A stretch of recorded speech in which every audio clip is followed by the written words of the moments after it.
I love tough times in the market. It separates the boys from the men. Yes. And that's what we're seeing now. The winners in the industry are being made right now, day to day.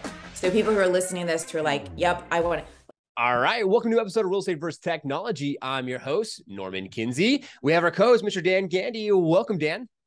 Hey, thanks for having me.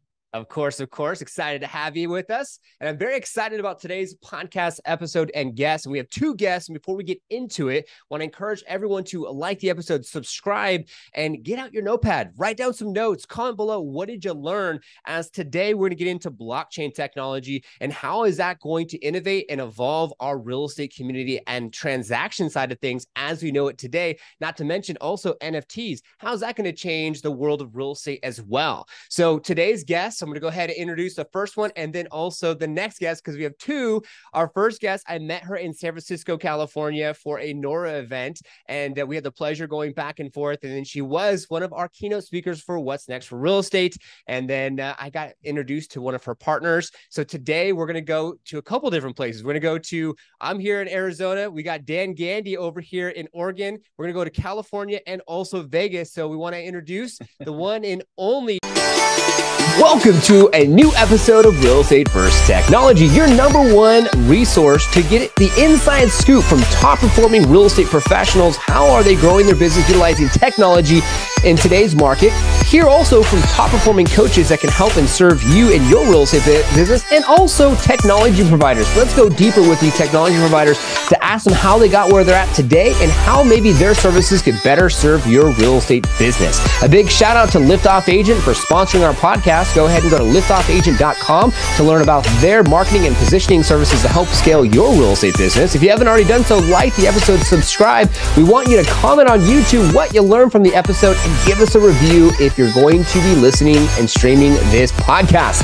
Thank you so much. We appreciate you and enjoy this week's podcast of Real Estate versus Technology. Teresa with Katorsia and her business partner, also Sheila. Welcome to Real Estate versus Technology. Thank you. Thank you for having us. So nice to see you. Of course. It's always a pleasure. So with the episodes, with the show, we want to go deeper. So really understand how did everything evolve to be where you both are at today with Katorsia. So we'll start off with Teresa. Kind of give us your backstory. I know we have a hard stop here because you both are very busy. So I'm so grateful for both your times. So go ahead and kick it off, Teresa. And then as we lead up to the story, bringing in your partner, we'd love to have that come together full circle as we get this episode kicked off. You're amazing. Thank you. So, hey, what's up? My name is Teresa Grobecker. I'm the CEO of Consortia. And Consortia came out of my first blockchain company. So I'm a licensed investment banker, and the first blockchain company tackled the entire derivatives market coming out of the crash. And so we wanted to deleverage risk. I had to read all of Dodd-Frank, and Dodd-Frank says there has to be a ledger for every piece of property or asset that a bank or lender owns. Blockchain is nothing more than a spreadsheet ledger. We've all used spreadsheets before. So I'm also a practitioner of real estate. I'm a loan originator. I started the first online real estate brokerage, boutique brokerage in San Francisco a decade ago. So I come at this from a very practical approach. This is blockchain as an enterprise solution for the industry. We're not looking for problems. We're fixing the process as it is today with more transparency on blockchain.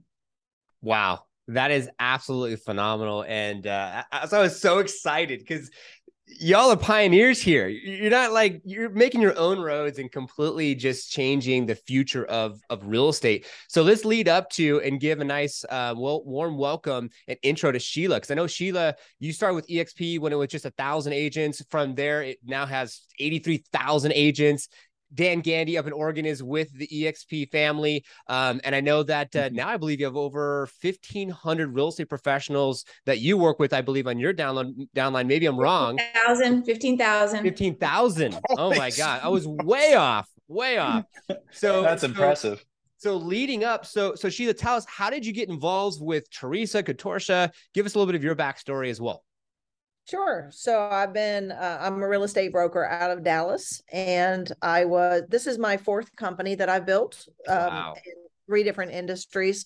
And so I am one of those people that I'm very process driven, very systems driven. And I was running my team, running EXP, running my organization, and started studying blockchain and crypto about almost 3 years ago now, because I saw the shift in what was coming with digital assets. And it really went deep. I mean, literally multiple thousands of hours of studying to learn. And I was introduced to Teresa because they're like, you really have to know Teresa. You two are like two peas in a pod. And we just clicked because we're both so driven by compliance and by systems and by making things better for the consumer. And I mean, my EXP organization's amazing, and I have a partner there with EXP that helps me run everything. But I really just said, I've got to do this. So you take care of that. I'm going to go do this and build consortia with Teresa. Wow. And we literally just spent all year. I was laughing because I was texting her right before this podcast that I had just texted her. We're literally changing the entire process for the real estate industry with what we're doing. OMG. And ladies and gentlemen, and everyone who's tuning in right now or the future, you're hearing it first. I don't know how many podcasts y'all been on, but I'm so grateful for y'all giving us an opportunity to interview you here at Real Estate versus Technology. It's such a blessing. So Teresa, tell us more. I heard behind the scenes, this was never meant to be kind of how it's evolved now from the beginning to where it's at, and where do you see consortia going for the future? Yeah, totally. So the OG white paper, as I call it, it diagrammed out everything that we're doing today. When we joined the NAR portfolio of companies and we went through the accelerator in 2019, NAR had me wear a dress and put on some makeup and go on stage and say, hey, we track referrals because no one cares about referrals. So isn't that benign? That's so friendly, right? And we are definitely a friend of the industry. Make no bones about that. Like, we help the industry. We work with all the bespoke players in the industry. But we just had a very different go-to-market. They needed us to become vetted. Like, we are supposed to become and are rapidly becoming the ledger for property, not just in the United States, but the whole world over. And that takes a lot of due diligence, I would say, on like, who are the players in the company? What is our intent? How do we help the process? So we had to go through extreme amounts of vetting with the family offices that are really the sponsors of our mortgages. There is truly like, I'm going to say the analogy is like, there's a handful of people in this world that like backstop all of the financial markets, right? Wow. And so we had to get vetted by them, and then doors really just opened. And I think that's a real testament of the integrity of the team, where our hearts are at, and the value. Personal note, like, I was pregnant. If you could see me, I'm holding my arms out. I was like 8 months pregnant with my first son when the market just crashed. Wow. And there was not a human in this world who was untouched by what happened in the United States housing market. You could be in the middle of Africa and your banking system, your food supply was impacted by the flow of money, right? So the goal here is to create that transparency using blockchain, make our deals better, make sure our files are underwritten better in loan origination, but also secondary markets, you guys. Because when we do a sale and there's a loan that's issued, the servicer changes. And also that loan gets traded. We get those notices in the mail. Hey, you're writing a check to a new company. That's because someone else has purchased the loan. So we're making sure that whole process is improved, starting with the sales we do today. So it's a really do good process. And yeah, the funny thing is I have tried to give this technology to NAR. They're like, nope, you're the CEO. You have to run it. So thank God Sheila showed up and she's like, yeah, we're going to do this the grown-up way. Let's go. So yes, now it's a real company. Now I'm comfortable running it because we've got Sheila on the team. I'm so honored by her presence in the company. Wow. Okay, I have one last question before I give it off to you, Dan. I know that you're just itching, and I'm sure you got questions behind the scenes. So Sheila, so you saw EXP and how it evolved, right? From where it was at conception to where it is now. absolutely phenomenal. Now you're with Consortia, working with Teresa on this, and now it's a big boy, big girl company, as Teresa may say. And so what's your vision in the company? Where do you see this affecting this industry and the future of just the industry as a whole with blockchain and NFTs? Well, it's not just it's going to affect the world. So ultimately, we are going to be and are in the process of becoming the global ledger for real estate in the entire world. We're working with multiple countries. We've minted properties in other countries.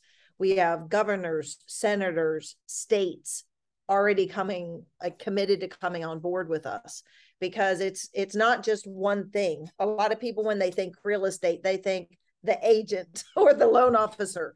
There's so many other parties involved, and it's such a bigger conversation from a global economic perspective. So I see things from a global economic perspective, and then I say, okay, this is what's happening in the world. So let's drill down on each piece and figure out what we have to do to make this all work for all of us. Yes. Because it doesn't help us if the US market crashes. Number one asset class in the world. NAR is the number one lobbyist on Capitol Hill. So it doesn't help America, and it doesn't help the world if real estate crashes. So if we can, through blockchain, change the process, fix the process, give more surety in the process because of some of the partners that we have, that is better for everybody involved, every practitioner and the consumer and capital markets, because everybody's working separately in their own little silos. Literally, Teresa and I are saying, let's bring everybody together at the table and let's all work together on this platform, which is called Consortia, which is the foundation or the plumbing, the vault where everything gets put into, so that we all are on transparent, equal playing ground. Wow. Man, I feel like we're really like, this is history. Like, this is like history in the making. Dan, go ahead and take it away for our mix-up round. I know you have some questions at your end. Yeah, definitely. I think let's back it up 3 steps, because I think what people need to understand, if they're not familiar with blockchain, is you guys are attempting to gather information both from when a loan closes, title companies, MLSs, and tying all of the recorded properties and the transfer of ownership of properties in a major national, international database. Is that what you guys are doing? Yeah, no big deal. It's a super, I'm sure it's nothing. Project. Because we already know how MLSs talk to each other. We already know, we're familiar with building IDX websites and the struggles that we have in every market.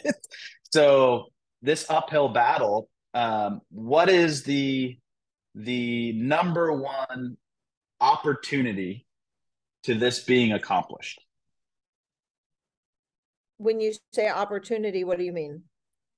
Opportunity meaning result to the consumer, to the real estate broker, to the lender, to the title company, to the government, to the investment business, right? How does that all tie in together? Why do we need to do that? Because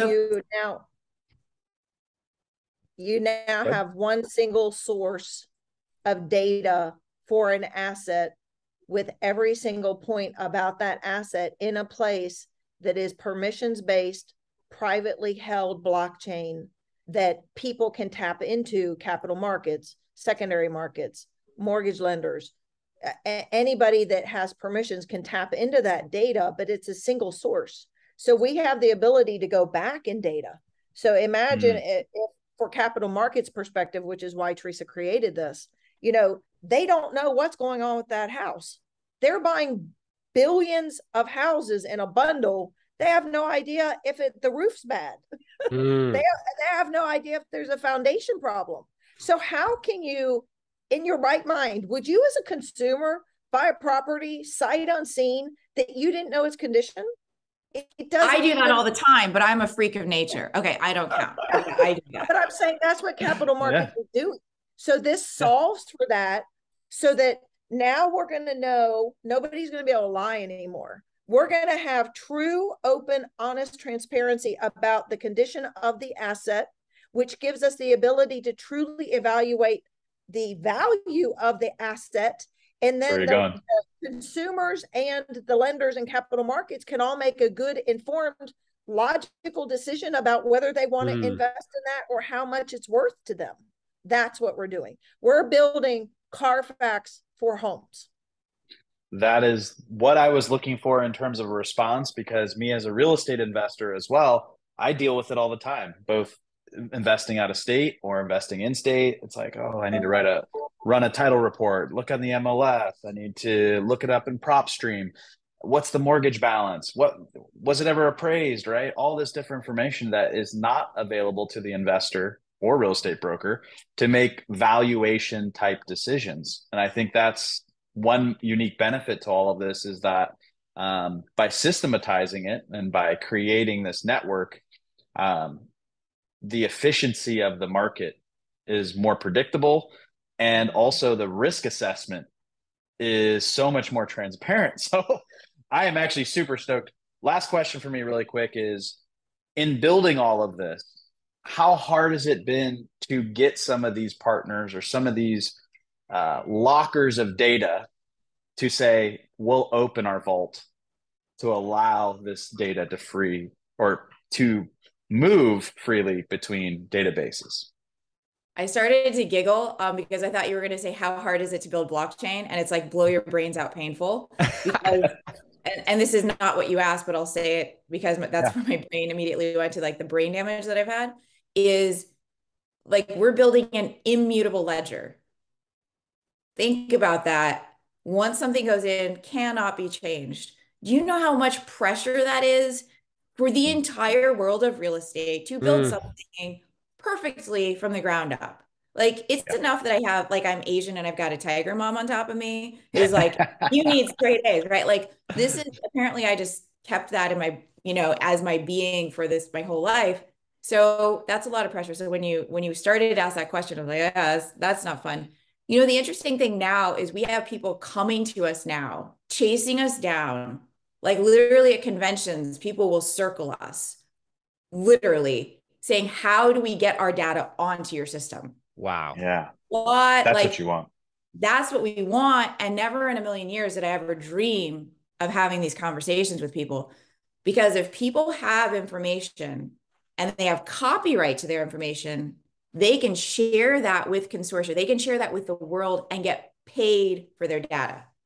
So we're unlocking these silos of data that are just screaming to like get out of the box, right? It's like Pandora's box, like just trying to get all these butterflies out. And now people can get compensated and they're doing good for the industry. It's really wild. So for us, it's a matter of like, okay, like we kind of have to, we kind of slow it down sometimes. We're like, we've got to build this right. Going back to the fact it's an immutable ledger. How do we do this the right way from the start? We follow SOC 2 Type 2 audit protocols to make sure people who come and share data with us, that it's valid, because it is the ledger, right? No pressure again. We've got to vet our partners. But that's, I would say the response has been overwhelmingly positive, which I'm just tickled by. I'm so honored by the people who come to us. That's, I think the last piece of this puzzle, not a question, but is the data visualization of like, how do you then present this data, right? And how is it digestible and put into some sort of medium that people can actually make informed decisions from? And I think that's ultimately what's missing, guys. Like, I have a MLS that is 25 minutes up the street that is not my MLS. And when I go to sell property in that area, my lock boxes don't work. I can't look up the private notes. And at the end of the day, if something closes, I have to like do some crazy Zillow back search to find the property and then look on Zillow to figure out what it sold for. And so any way you guys can make this easier just for real estate agents is going to be a huge win. So kudos to you both. Great to meet you. Keep in mind, we are not replacing the MLS. Let me make that very clear. So we are a conduit from the MLS to the world. We're the intermediary, if you want to say that. So the MLS data will be put through consortia, And then people can pull through on the other side, whether it's, the other data companies or agents or whoever, again, that has permissions to view the data, but we're not replacing the MLSs. We have no intention of that. Yeah. So jumping into organized real estate, let's say that in 2018 at the RESA Real Estate Standards Organization stage, and that's what then it went to NAR and so on. So I've gotten really used to running with knives in my back because every MLS thought we were out to obviate them. And it's taken until now where the MLSs are coming to us and they're like, fix our data distribution problem, which is huge. Help us get control over the data, be able to share it in a meaningful way to get it out there to consumers, on behalf of the agents in the industry. So that I jokingly say, I don't know if you guys have seen the James Bond movie where he's like, oh, tickle me on the other side. That's how I feel like with the knives in my back. I'm like, ooh, feels like a massage. Thanks, guys. So it's been a labor of love to make sure that the industry and the MLSs especially know that we're here as friend, not foe. So just wanted to put a finer point on what Sheila was saying, knives in the back. And thanks for clarifying that, Sheila. And I'm glad to have you as a partner, and I guarantee Glenn is, and having this data component to somebody that's in our organization. So back to Norman. Wow, that was an amazing mix-up round. Thanks so much, Dan, for taking that on. Just to kind of unpack it for 30 seconds. So it sounds like it's making data easier to digest the data, easier to have transparency across all ledgers, all MLSs around the world. Sounds like also individuals now are reaching out to y'all instead of vice versa. Just like myself, I was like, if you know Teresa, you know Teresa. So I wanted her as one of our keynote speakers for What's Next for Real Estate last week. So very grateful for that. And the last question I have before we close up, and at the end of the episode, we want to leave it open for both y'all to say a couple words in closing for our viewers and listeners. What is, last question. So we know now people are coming to you saying, help us, fix us, MLSs, thought leaders, like you name it, around the world. What do you think the time frame is for adoption, for people to adopt it mainstream, as far as the everyday realtor that's out there, or broker that's out there that's going to start utilizing Consortia and it being a part of their standard operating procedures? I'm going to say now is the time to familiarize yourself with this, make this part of your lexicon, of your practice, understand what blockchain is.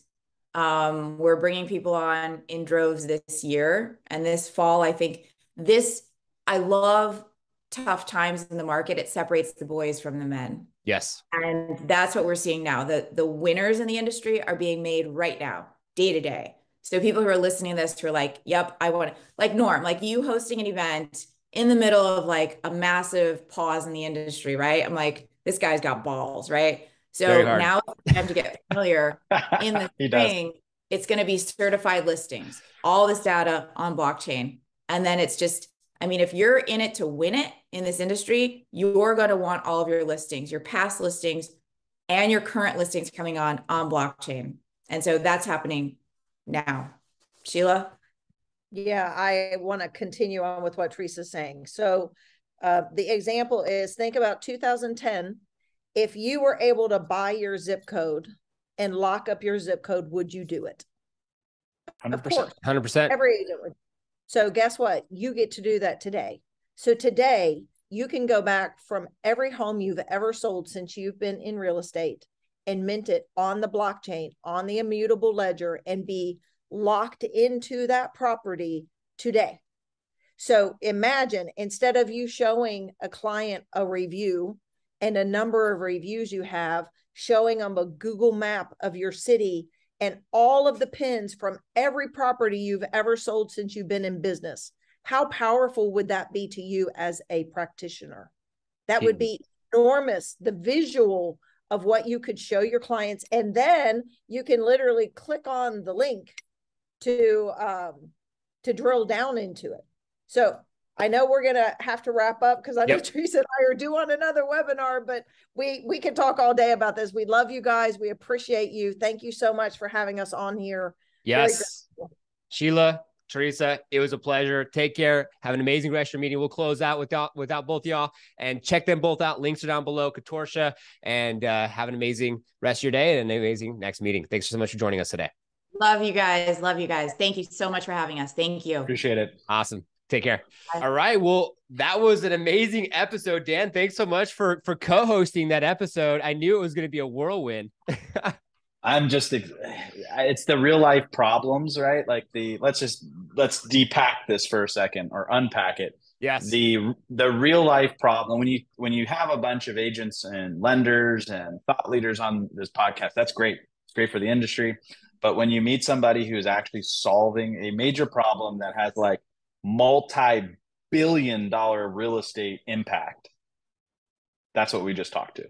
Yes. For all the viewers and listeners out there, like that was like no joke. As I bring my camera up a little bit higher, couturtia.com, you could definitely check them out. I think it's recouturtia.com. There'll be a link down below. And that's exactly what I was talking to Dan about. Like right before I said, Dan, I said, 15,000 agents for Sheila. She's crushing it on her downline. She's at the EXPCon event right now. Teresa was just with me in San Diego last week, and then I was with her at the Nora event in San Francisco about 5 months ago, or what have you.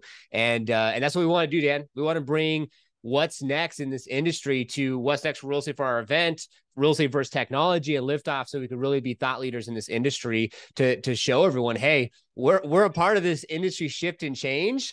And it's such a blessing, man. And I'm very grateful for you to be a part of this journey with me. And thanks so much for saying, hey, let's do a podcast. Look where we're at now. Holy cow. Well, it's the name, right? Real estate versus tech. And that is as probably as advanced tech that you're going to hear in a podcast right now, right? Yeah. I think there's a lot of great podcasts out there, a lot of great strategy, people who have great humor. But I think when you meet with these types of people, you see the impact that it's going to evolve, and thank you to both of them. Yeah. Amen. And whoever's viewing and listening right now, honestly, this was a treat. I mean, for Dan and I to be in this room was huge for us alone. And then for anyone who's watching, for you to be in the room and hear this stuff, you know, it's now or never. Don't be a lagger, be an early adapter, an innovator, and get on it now, because this is where we're headed. And this is why we brought you the episode. So amazing stuff. Yeah. Well, Dan, thanks so much for co-hosting as always. Appreciate you. For sure. Appreciate it. Yeah, man. And thanks to all of you listeners. Now, what did you learn? Comment below, give it a subscribe, hit that notification bell, and we will see you on the next one. Thank you for watching Real Estate vs. Technology, this week's brand new episode, and making it to the end, your real one. If you haven't already done so, be sure to subscribe to our YouTube channel, hit the notification bell so you'll be notified for new episodes that come out every single week on Fridays at 3:30 Pacific Standard Time. Also, if you comment on this episode and you like the episode, you'll help this episode get out to more individuals. And if you want to join our Facebook group page, just click a link. It's a Facebook icon on our profile page here on our YouTube channel. Join our group page, network with individuals all across the world, and share what technology you're using to grow your business. The next link is to join our Real Estate vs. Technology brand new IG or Instagram page. If you go on any of our stories, you can see who's going to be on Real Estate vs. Technology before it actually goes live on our YouTube channel. And the last link would be if you want to be on an episode of Real Estate vs. Technology. You pick a date and a time. We'll deep dive into your story and technology you're using to share that with other individuals that view our episodes weekly, to inspire, enlighten, show up, and show out for people that love to watch these type of podcasts to have more success in their own business. Thank you so much for your continued support. We appreciate it. We will see you on the next one.